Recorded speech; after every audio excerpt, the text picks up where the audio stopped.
Good morning Kolar. ನನ್ನ ಪ್ರೀತಿಯ ಎಲ್ಲ ಕನ್ನಡಿಗರಿಗೆ ಶುಭೋದಯಗಳು ಅಂತ ಹೇಳ್ತಾ, ನಾನಿವತ್ತು ಬೆಳಗ್ಗೆ ರೆಡಿ ಆಗಿಬಿಟ್ಟು, ನಾನೊಬ್ಬಳೇ ಅಲ್ಲ, ಮನೆಯವರೆಲ್ಲ ರೆಡಿ ಆಗಿಬಿಟ್ಟು ಒಂದು ಫಂಕ್ಷನ್ಗಾದ್ರೆ ಹೋಗ್ತಿದ್ದೀವಿ. ಅಂದಂಗೆ ಫಂಕ್ಷನ್ ಎಲ್ಲಿ ಅಂತ ಅಂದ್ಕೊಂಡಿದ್ದೀರಾ? ನಮ್ಮ ಅಕ್ಕನ ಮನೆಯಲ್ಲಿ. ಅಕ್ಕ ಅವ್ರ ಮನೆಯಲ್ಲಿ ಪಾಪುದೊಂದು ನಾನ್ ವೆಜ್ ಫಂಕ್ಷನ್ ಇತ್ತು. ಅದಕ್ಕೆ ಆದರೆ ನಮ್ಮನ್ನು ಇನ್ವೈಟ್ ಮಾಡಿದರು. ಹಾಗಾಗ್ಬಿಟ್ಟು ನಾವು ಎಲ್ಲ ರೆಡಿ ಆಗಿಬಿಟ್ಟು ಬೆಳಗ್ಗೆನೇ ಹೋದ್ವಿ. ಅದು ಏನೋ ಗೊತ್ತಿಲ್ಲಪ್ಪ, ನಾವು ಯಾವುದೇ ಫಂಕ್ಷನಲ್ಲೂ ಅಟೆಂಡ್ ಆದರೂ ನಮ್ಮ ಅಕ್ಕ ನಾನು ಹೇಳ್ದೆ ಕೇಳ್ದೆ ಇಬ್ಬರು ಒಂದೇ ಥರ ಹಾಕ್ಕೊಂಡಿರ್ತೀವಿ. ಯಾಕೆ ಅಂತ ಇದುವರೆಗೂ ಗೊತ್ತಿಲ್ಲ. ಫಸ್ಟೇ ನಾವಂತ ಹೇಳ್ಕೊಂಡಿರಲ್ಲ, ಆದರೆ ನಾವು ಎದುರು ಬದ್ರು ಹೋದಾಗ ಗೊತ್ತಾಗುತ್ತೆ ಇಬ್ಬರು ಒಂದೇ ಕಲರ್ ಹಾಕಿರ್ತೀವಿ ಅಂತ. ಆದರೂ ಚೆನ್ನಾಗಿತ್ತು. ಫಂಕ್ಷನಲ್ಲಿ ಎಲ್ಲ ರಿಲೇಟಿವ್ ಅದು ಎಲ್ಲರ ಜೊತೆ ಸೇರಿ ಖುಷಿಯಾಗಿ ಟೈಮ್ ಸ್ಪೆಂಡ್ ಆದರೆ ಮಾಡಿದ್ವಿ. ನಾನಂತೂ ಗ್ಯಾಪಲ್ಲಿ ಸುಮ್ಮನೆ ಇರಲಿಲ್ಲ ನೋಡಿ.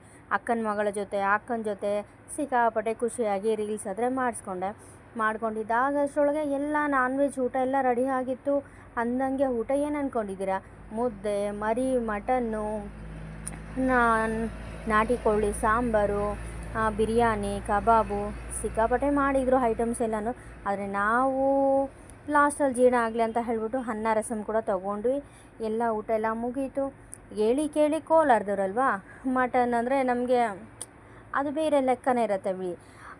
ಎಲ್ಲ ಮುಗಿಸ್ಕೊಂಡ್ವಿ. ಇಷ್ಟು ದಿವಸ ಎಕ್ಸಾಮ್ ಇರೋದ್ರಿಂದ ಮಕ್ಳಿಗೆ ಸಿಕ್ಕಾಪಟ್ಟೆ ಟೆನ್ಷನ್ ಕೊಟ್ಟಿದ್ವಿ. ನಿಂತ್ಕೊಂಡಾಗಿಲ್ಲ, ಕುತ್ಕೊಳ್ಳೋಂಗಿಲ್ಲ, ಓದು ಅಂತ. ಆ ಎಕ್ಸಾಮ್ ಎಲ್ಲ ಮುಗೀತು ಈಗ ಸದ್ಯಕ್ಕೆ. ಅದಕ್ಕೆ ಸಂತೋಷವಾಗಿ ಅವರು ಸ್ವಲ್ಪ ಟೈಮ್ ಸ್ಪೆಂಡ್ ಮಾಡಲಿ ಅಂತ ಆಟ ಆಡೋಕ್ಕಾದ್ರೆ ಕರ್ಕೊಂಡೋಗಿದ್ದೆ. ಅವರು ಸಿಕ್ಕಾಪಟ್ಟೆ ಖುಷಿಯಿಂದ ಆಟ ಆಡಿದ್ರು.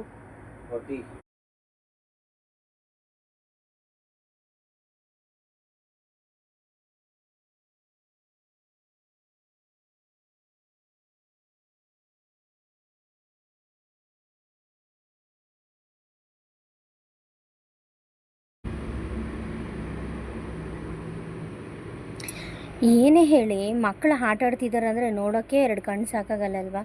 ಅವು ಯಾವಾಗಲೂ ಮನೇಲಿ ಇಟ್ಕೊಂಡು ಓದು ಸ್ಕೂಲು ಮನೆ ಅಂತ ನೋಡ್ಕೊಂಡಿದ್ರೆ ಅವ್ರಿಗೂ ಸ್ವಲ್ಪ ಬೋರ್ ಆಗಿರುತ್ತೆ, ತಲೆ ಚಿಟ್ಟಿಡ್ದಂಗೆ ಆಗಿರುತ್ತೆ. ಏನು ಯಾವಾಗಲೂ ಓದು ಅಂತಾರೆ ಅಂತ. ಹಂಗಾಗ್ಬಿಟ್ಟು ಇರಲಿ, ಒಂದು ಸ್ವಲ್ಪ ಎಂಜಾಯ್ ಮಾಡಲಿ, ರಜೆ ಇದೆಯಲ್ಲ ಅಂತ ಹೇಳ್ಬಿಟ್ಟು ಕರ್ಕೊಂಡು ಹೋಗಿದ್ದೆ. ತುಂಬ ಖುಷಿ ಆಯಿತು. ಮಕ್ಕಳಂತೂ ಸಿಕ್ಕಾಪಟ್ಟೆ ಎಂಜಾಯ್ ಮಾಡಿದರು. ಎಲ್ಲ ಮುಗಿಸ್ಕೊಂಡು ಮನೆಗಾದ್ವಿ ವಾಪಸ್ ಬಂದ್ರಿ. ಮನೆಗೆ ಬಂದರೆ ಸಿಕ್ಕಾಪಟ್ಟೆ ಟಯರ್ಡ್ ಆಗಿಬಿಟ್ಟಿತ್ತು. ಅಂದಂಗೆ ನನ್ನ ವಿಡಿಯೋ ನೋಡಿದರೆ ನಿಮಗೆ ಸ್ವಲ್ಪನಾದರೂ ಇಷ್ಟ ಆದರೆ ಪ್ಲೀಸ್ ನನ್ನ ವಿಡಿಯೋಗೆ ಒಂದು ಲೈಕ್ ಮಾಡಿ, ಶೇರ್ ಮಾಡಿ, ಸಬ್ಸ್ಕ್ರೈಬ್ ಮಾಡಿ. Thank you for watching.